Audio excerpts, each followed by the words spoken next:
마가복음 9장. 예수께서 그들에게 말씀하셨습니다.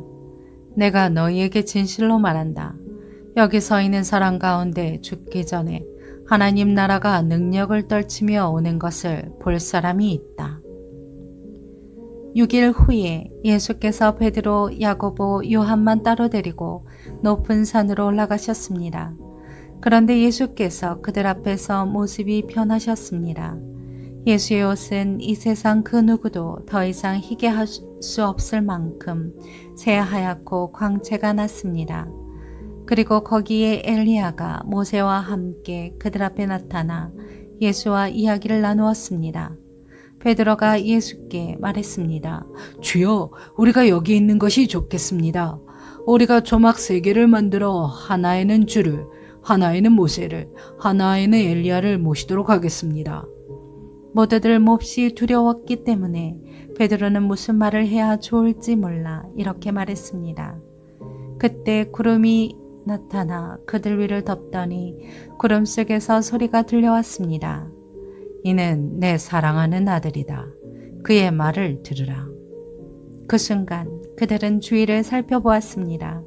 그러나 그때는 이미 아무도 보이지 않고 오직 예수만 그들과 함께 계셨습니다. 산을 내려오시면서 예수께서 제자들에게 단단히 일러두셨습니다. 인자가 죽은 사람 가운데서 살아날 때까지는 지금 본 것을 아무에게도 말하지 말라. 제자들은 이 말을 마음에 새겨두면서도 죽은 사람 가운데에서 살아난다는 것이 무슨 뜻인지 몰라 서로 물어보았습니다. 제자들이 예수께 물었습니다. 왜 율법학자들은 엘리야가 먼저 와야 한다고 말한 것입니까? 예수께서 대답하셨습니다. 참으로 엘리야가 먼저 와서 모든 것을 회복시킨다. 그런데 왜 성경에는 인자가 많은 고난을 받고 멸시를 당할 것이라고 기록된 것이냐? 내가 너희에게 말한다. 엘리야는 이미 왔다. 그런데 사람들은 그에 대해 성경에 기록되어 있는 대로 그를 자기들 마음대로 대했다. 그들이 다른 제자들에게 돌아와 보니 그 제자들이 많은 사람들에게 둘러싸여 율법학자들과 논쟁을 벌이고 있었습니다. 사람들은 모두 예수를 보자마자 몹시 놀라며 달려와 맞이했습니다. 예수께서 물으셨습니다. 무슨 일로 이렇게 논쟁하고 있느냐? 무리 가운데 한 사람이 대답했습니다. 선생님, 제가 아들을 데려왔습니다. 그 아이는 말 못하게 하는 더러운 귀신이 들렸습니다. 귀신이 한번 아이를 사로잡으면 아이가 땅에 거꾸러집니다. 그러면 아이는 입에 거품을 물고 이를 갈면서 몸이 뻣뻣하게 굳습니다.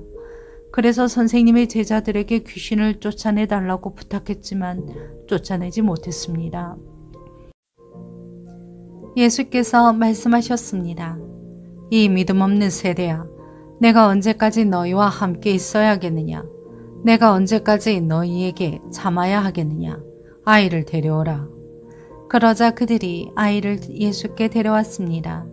더러운 귀신은 예수를 보더니 곧 아이의 몸에 경련을 일으켰습니다. 아이는 땅에 거꾸러지더니 입에 거품을 물고 뒹굴었습니다. 예수께서 아이의 아버지에게 물으셨습니다. 이 아이가 언제부터 이렇게 됐느냐? 그가 대답했습니다.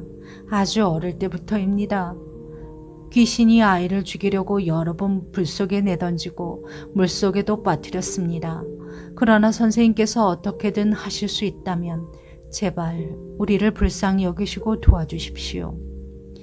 예수께서 말씀하셨습니다. 하실 수 있다면이 무슨 말이냐? 믿는 사람에게는 모든 일이 가능하다. 그러자 곧 아이 아버지가 소리쳤습니다. 내가 믿습니다. 믿음이 부족한 나를 도와주십시오. 많은 사람들이 이 광경을 보고 달려오는 것을 보시고 예수께서 귀신을 꾸짖으셨습니다. 듣지 못하게 하고 말 못하게 하는 귀신아, 내가 내게 명령한다. 이 아이에게서 나와 다시는 들어가지 마라. 더러운 귀신은 소리 지르며 아이에게 심한 경련을 일으키더니 나갔습니다. 아이가 죽은 것 같이 돼 누워있자 많은 사람들이 수군거렸습니다. 아이가 죽었나 보다. 그때 예수께서 아이의 손을 잡아 일으키셨습니다. 그러자 아이가 벌떡 일어섰습니다. 예수께서 집 안으로 들어가신 후에 제자들이 따로 물어보았습니다. 어째서 저희는 귀신을 쫓아내지 못했습니까? 예수께서 대답하셨습니다. 이런 귀신은 오직 기도로만 쫓아낼 수 있다. 그들은 그곳을 떠나 갈릴리를 지나가게 됐습니다. 그러나 예수께서는 자기 일행이 어디로 가는지 사람들이 모르기를 바라셨습니다. 이는 제자들을 가르치고 계셨기 때문입니다. 예수께서 그들에게 말씀하셨습니다. 인자는 배반을 당하고 사람들의 손에 넘겨져 죽임당할 것이다. 그러나 3일 만에 그는 다시 살아날 것이다. 그러나 제자들은 그 말씀이 무슨 뜻인지 깨닫지 못했고 두려워서 예수께 묻지도 못했습니다. 그들이 가버나움으로 갔습니다. 집안에 계실 때 예수께서 제자들에게 물으셨습니다. 오는 길에 너희끼리 왜 논쟁했느냐? 그러자 제자들은 말이 없었습니다. 그들은 길에서 누가 가장 큰 사람이냐 하는 문제로 다투었기 때문입니다. 예수께서 자리에 앉으시면서 12 제자를 불러놓고 말씀하셨습니다. 누구든지 첫째가 되려면 모든 사람의 꼴찌가 되어야 하고 모든 사람을 섬기는 종이 되어야 한다. 예수께서 한 어린아이를 데려와 그들 가운데 세우셨습니다. 그리고 아이를 팔로 껴안고 제자들에게 말씀하셨습니다.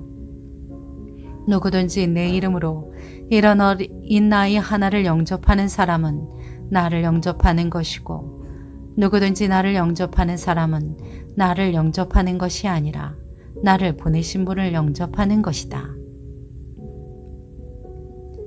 요한이 말했습니다. 선생님, 선생님의 이름으로 귀신을 쫓아내는 어떤 사람을 보고 우리를 따르는 자가 아니어서 우리가 그에게 하지 못하겠습니다. 예수께서 말씀하셨습니다. 못하게 하지 마라. 내 이름으로 기적을 행하고 나서 바로 나를 욕할 사람은 없다. 누구든지 우리를 반대하지 않으면 우리 편이다. 내가 너에게 진실로 말한다.